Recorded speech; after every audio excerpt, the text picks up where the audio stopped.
रंगा और बिल्ला का नाम तो सबने सुना होगा, लेकिन इस केस ने रंगा और बिल्ला को फांसी तक पहुंचा दिया था। 26 अगस्त 1978 की शाम करीब 6:15 बजे गीता चोपड़ा अपने भाई संजय चोपड़ा के साथ ऑल इंडिया रेडियो के लिए निकलती है। 8 बजे गीता का रेडियो शो आने वाला था। गीता के पेरेंट्स ठीक 8 बजे रेडियो को ऑन करते हैं, लेकिन रेडियो पर किसी और की आवाज आ रही थी। उन दोनों के पेरेंट्स थोड़ा देर इंतजार करते हैं, लेकिन इंतजार करते करते शो खत्म हो जाता है और गीता शो पे नहीं आई थी। अचानक से गीता और संजय गायब हो गए थे। देखते ही देखते मामला बहुत आगे बढ़ जाता है, इतना कि उस वक्त के प्रधानमंत्री रहे मोरारजी देसाई को गीता चोपड़ा एंड संजय चोपड़ा के घर जाना पड़ा था। अटल बिहारी वाजपेयी के ऊपर पत्थर चलाया गया था। संसद में पीएम इस्तीफा दो के नारे लगाए गए थे। क्या हुआ था संजय और गीता चोपड़ा के साथ, एंड ये रंगा और बिल्ला का इस केस से क्या कनेक्शन है, चलो जानते हैं इस केस को।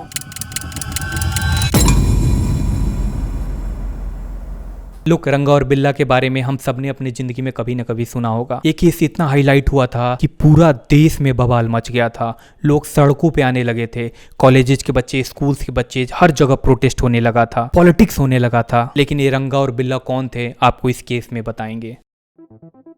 यह कहानी है 1978 की, भारत की राजधानी दिल्ली की। मदन मोहन चोपड़ा नेवी में कैप्टन थे एंड मीरा चोपड़ा उनकी वाइफ। इन दोनों के 2 बच्चे थे, संजय चोपड़ा एंड गीता चोपड़ा। गीता की उम्र करीब 17 साल थी एंड गीता चोपड़ा को संगीत का बहुत ही ज्यादा शौक था। वो बहुत अच्छा गिटार बजाती थी। संजय चोपड़ा की उम्र उस वक्त 14 साल थी and he was a boxing champ. परिवार के चारों लोग काफी खुश थे। गीता ने कुछ ही दिन पहले जीसस एंड मैरी कॉलेज में एडमिशन लिया था। वो कॉमर्स का पढ़ाई कर रही थी एंड उस वक्त पे ऑल इंडिया रेडियो पे रात 8 बजे एक शो आता था यूथ रिलेटेड। उस शो का नाम था इन दी ग्रूव। 26 अगस्त 1978 को इस रेडियो शो में गीता हिस्सा लेने वाली थी। शनिवार का दिन था, हल्की हल्की बारिश हो रही थी एंड शाम करीब 6:15 पे गीता चोपड़ा अपने भाई संजय चोपड़ा के साथ ऑल इंडिया रेडियो के लिए निकलती है एंड इन दोनों के पिता मदन मोहन चोपड़ा इन दोनों को रात 9 बजे पिक करने वाले थे ऑल इंडिया रेडियो स्टेशन के ऑफिस के बाहर से। एंड इधर एक गाड़ी में रंगा और बिल्ला उसी रास्ते से आ रहे थे। इन दोनों का प्लान था कि किसी अमीर को किडनैप करना है एंड उनसे फिरौती मांगना है। अगर वो लोग फिरौती नहीं दे पाते हैं तो उन्हें उन्हीं के घर ले जाकर उन्हें लूटपाट करना है। फिर रंगा और बिल्ला को थोड़ी देर बाद रोड के किनारे पे 2 बच्चे दिखते हैं। रंगा बिल्ला की आंखों में देखता है एंड बिल्ला रंगा की आंखों में। दोनों एक दूसरे को इशारा करते हैं।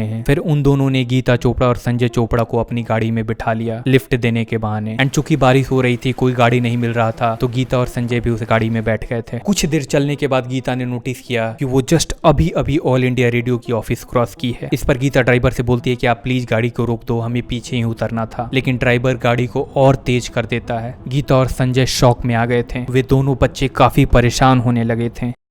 रात के 8 बजते हैं। गीता के पेरेंट्स रेडियो ऑन करते हैं, लेकिन रेडियो पर किसी और की आवाज आ रही थी। वे लोग थोड़ा देर इंतजार करते हैं और इंतजार करते करते रेडियो का शो खत्म हो जाता है। फिर मदन चोपड़ा अपनी गाड़ी निकालते हैं एंड गीता और संजय को पिक करने के लिए ऑल इंडिया रेडियो स्टेशन आते हैं। लेकिन दिए गए जगह पे गीता और संजय नहीं थे। वो जल्दी से रेडियो के ऑफिस पहुंचते हैं एंड वहां जाने के बाद पता चलता है कि गीता और संजय रेडियो स्टेशन पहुंचे ही नहीं थे। इस कारण से रेडियो वालों को किसी और से शो करवाना पड़ा था। मोहन चोपड़ा काफी परेशान हो जाते हैं। वो वापस ड्राइव कर अपने घर जाते हैं। मीरा चोपड़ा से इसके बारे में बात करते हैं, लेकिन उन्हें भी अपने दोनों बच्चों के बारे में कोई अंदाजा नहीं था। न ही गीता और संजय ने कोई फोन किया था। कैप्टन और मीरा चोपड़ा काफी ज्यादा परेशान हो गए थे और इन दोनों को इस बात का अंदाजा भी नहीं था कि ऑलरेडी पुलिस स्टेशन में किडनैपिंग की रिपोर्ट दर्ज हो चुकी है। इधर करीब शाम 6:45 पे नॉर्थ दिल्ली के कंट्रोल रूम में एक फोन बजता है। ये फोन एक शॉपकीपर भगवान दास का था। भगवान दास पुलिस को बताता है कि वो एक लाइम कलर की फिएट को गोल मार्केट के चौराहे की तरफ से निकलते हुए देखा है एंड उस गाड़ी के पिछले सीट पे 2 बच्चे हेल्प मांग रहे थे। भगवान गाड़ी का नंबर लिखवाते हैं MRK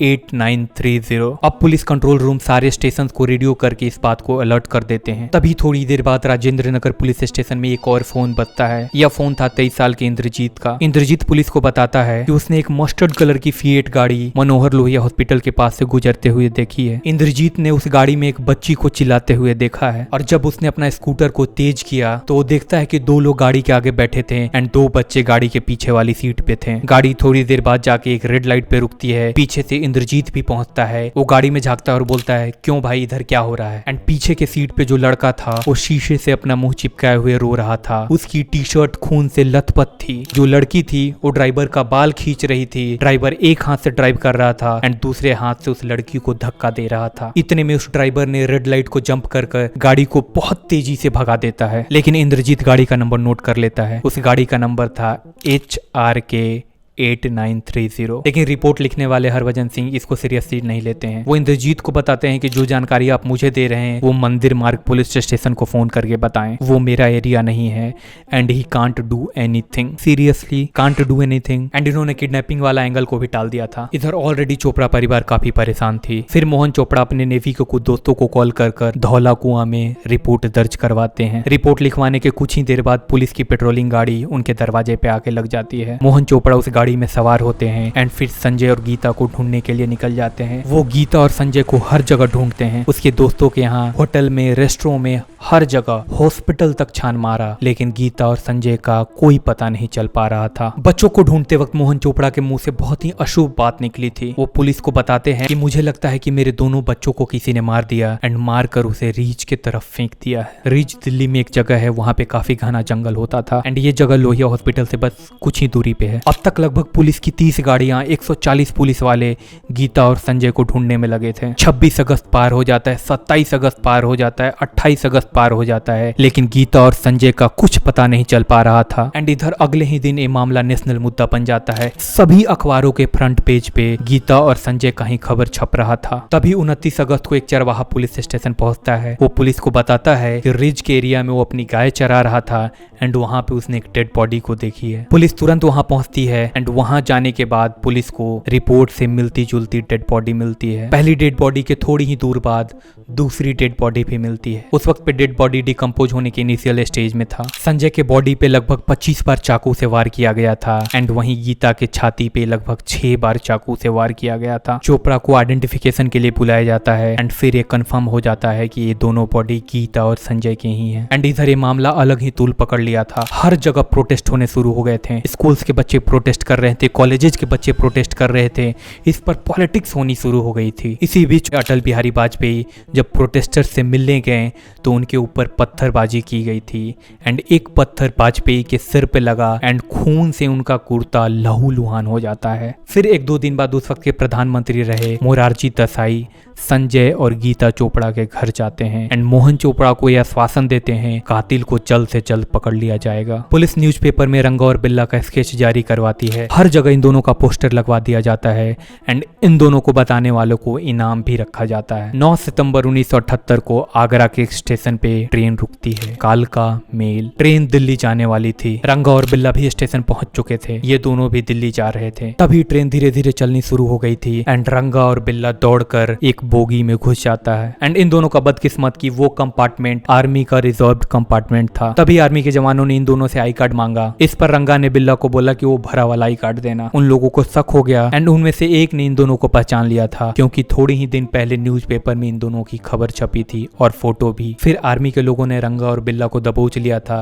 एंड दिल्ली पहुंचने पर दिल्ली पुलिस को रंगा और बिल्ला को सौंप दिया। इन्वेस्टिगेशन के दौरान पता चला कि रंगा का नाम कुलजीत सिंह था and he was a truck driver. Driving से बोर होकर 1975 में वो मुंबई चला गया था पैसे कमाने एंड वहां पे वो श्याम सिंह नाम के एक आदमी से मिलता है। फिर श्याम सिंह रंगा को बिल्ला के बारे में बताता है। वो बोलता है कि अगर तुम्हें जल्दी अमीर बनना है तो तुम बिल्ला से मिलो। बिल्ला का असली नाम जसबीर सिंह था। फिर वहां से इन दोनों की जोड़ी जम जाती है। दोनों मुंबई में जम के क्राइम करते हैं। इन दोनों ने मुंबई में खूब सारी किडनैपिंग की, खूब सारी फिरौती वसूले एंड कुछ लोगों का मर्डर भी किया था इन दोनों ने। फिर 1978 में पकड़े जाने के डर से ये दोनों लोग भागकर दिल्ली आ गए थे। दिल्ली आने के बाद दिल्ली के अशोका होटल के सामने से इन दोनों ने फिएट कार चुराई एंड फिर क्राइम को अंजाम देने के लिए निकल गए थे। पहले तो इन दोनों ने गीता और संजय को रैंसम के फिराक से उठाया था, लेकिन मामला को उलझता देख दोनों डर गए थे। फिर इन दोनों ने सबसे पहले संजय को 25 बार चाकू से गोद कर मारा। फिर गीता के साथ दोनों हैवानों ने उसे रेप किया एंड उसके बाद गीता के छाती पर 6 बार चाकू से हमला कर उसे मार दिया एंड मार कर